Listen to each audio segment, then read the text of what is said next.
Pa gremo na vaje za paralelogram in za romb.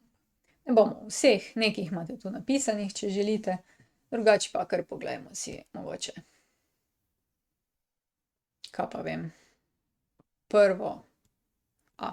Izračunaj ploščino, pa dajmo še obseg paralelograma s podatki.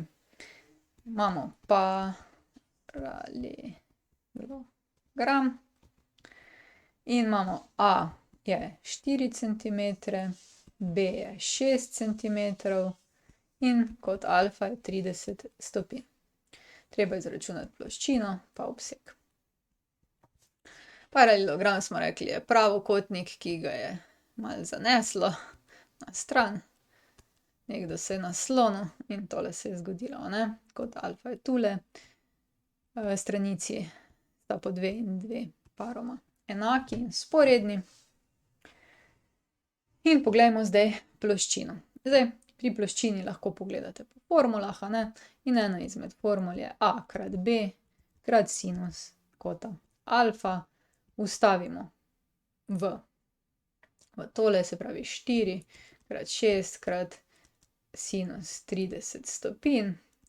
Zdaj pa to je treba pač v kalkulator. 4 krat 6 krat sinus 30 in dobimo, da je vse skupaj 12. Pogledamo enoto, centimetrov na kvadrat.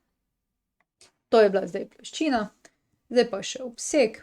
Obseg pomeni, da gremo okoli in okoli lika. Se pravi, gremo tule, tule, tule in tule. To pomeni 2a plus 2b. 2 krat 4 plus 2 krat 6, to je zdaj 8 plus 12 je 20 centimetrov, ne. V bistvu nič težkega, ne, sledite formulam in dobite, a ne. Tole. Kaj bi še lahko tu izračunali? Ne vem, recimo, kaj pa vem, lahko še tole tretjo, ta je tudi po formuli, ne. Pa dajmo, imamo paralelogram, bom si tole zbrisala, pa dajmo še to izračunati, tretjo.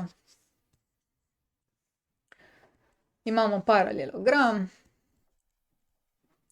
Imamo stranico A je 9 metrov, B je 12 metrov, ploščina njegova je 72 metrov na kvadrat, treba je izračunati višino na A oziroma višino na B tudi, ne.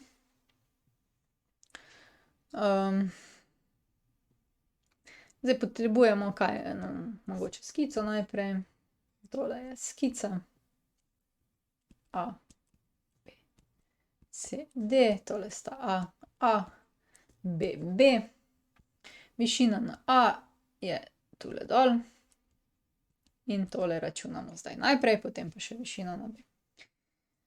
V bistvu moramo najti formulo, kjer nastopa ploščina A pa še višina na A. Nič težkega, ne. Ploščina je A krat višina na A. Lahko že kar vstavimo noter, da ne bo pretežko. Se pravi, je 72 je, A je 9 krat višina na A. Delimo z 9, 72 deljeno z 9 je 8, višina na A. Se pravi, višina na A je 8, pozor, tu pa metrov, a ne, ker so vse enote v metrih. Zdaj pa dajmo še višino na B. Zdaj ploščina je tudi B krat višina na B, a ne. Isto 72 je 12 krat višina na B. Delimo z 12. 72 deljeno z 12, da ne bomo piksnili, 6. In to je višina na B. Se pravi, višina na B v našem primeru je 6 spet metrov, a ne.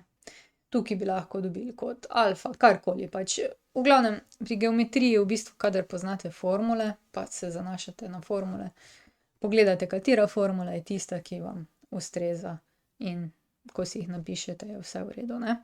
Edino, kar je, ne pozabiti, poznate tudi kotne funkcije že in Pitagorov izrek. Tako da te zadeve pa kar krepite, ne, se pravi kotne funkcije pa Pitagorov izrek nam pride pravzaprav, pa višinski in seveda Evklidov, ampak Pitagorov in kotne funkcije imate vse pokrito vedno. Tako da pri pravokotnih trikotnikih je to kar pomembno. Prišli smo do konca. Če želite ali morate videti več, si poglejte na moji spletni strani ninarazlaga.si ali pa se naročite na moj YouTube kanal. Se vidimo!